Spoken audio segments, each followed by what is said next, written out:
This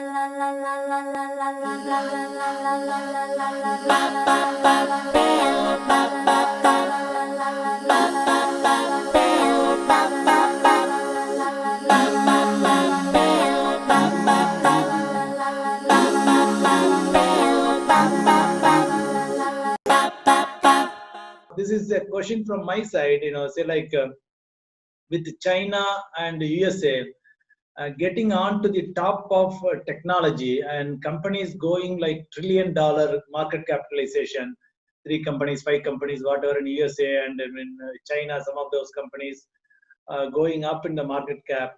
In India, although we manufacture one of the largest number of computer engineers to the world and we have a large consumer base for electronics, media, and mobiles, etc. Our country is not up to the technology mark. I mean, I would say in general, in the number of companies that are seeded in this country comparatively are lower, or we are what is that we are lacking? What government should do from your thought process? Because you might be moving with a lot of large investors, many countries, and other people. So, what is your thought process? What our government should do to enable this culture of technology companies, like it could be like Google or Microsoft or Alibaba or any of those things? I think it is a question about which we have to introspect. We have been very good in developing the IT services business, right? So, without doubt, I think India is today number one when it comes to provision of global IT services, right? So, from your TCS to Infosys to everybody else. Unfortunately, in the internet domain, we have not done as well. The reason for this is that this is a very emerging domain.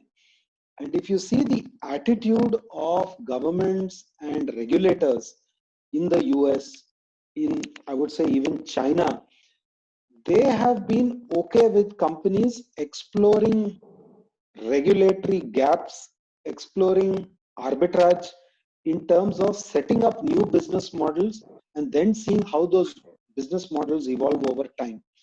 I think in India, the sense of regulations, licensing, unfortunately, is something which continues to stifle innovation, right?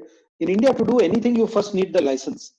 But in a business model which is still only in somebody's head, how do you get a license for a business model that doesn't exist? Correct? So that is unfortunately a very big challenge in India. The second challenge has also been that in some cases, companies have found that it is easier to access capital as a global company rather than as a local company, right? But I'll still say that it's not that we have not had any success. Remember that eventually Flipkart, which is of course today part of Walmart, is completely a homegrown company, correct? They identified how they would do e-commerce in India, and they built a fairly credible company worth $15-16 billion, which Walmart eventually paid and bought. So we are capable of innovation. We just have to be careful that we don't tie the companies up in red tape, licensing regulations. And unfortunately, when you have stories, and this is very sad, where companies have raised capital, and then instead you have the income tax department going after them, and then you have the so-called angel tax, where companies were being taxed on capital that was provided them to start businesses, then it does create a little bit of an overhang in terms of entrepreneurship. Despite these challenges, I would still say it is possible, because I think at heart, we have many strong entrepreneurs locally, and they are supported by talent. I think it's really a question of government understanding that in some cases, this is actually described by Gurcharan Das, the famous author who wrote in his book that, India grows at night when the government sleeps, right?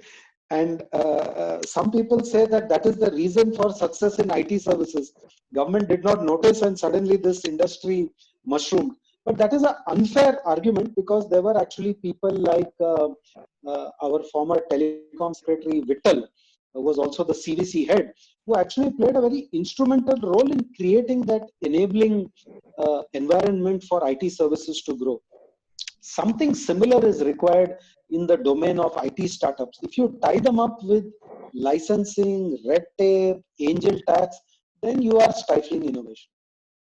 Okay, okay, okay, okay. So I could get it. I could get it, and still more kind of investor friendly kind of environment you have to create. That is the thing ultimately.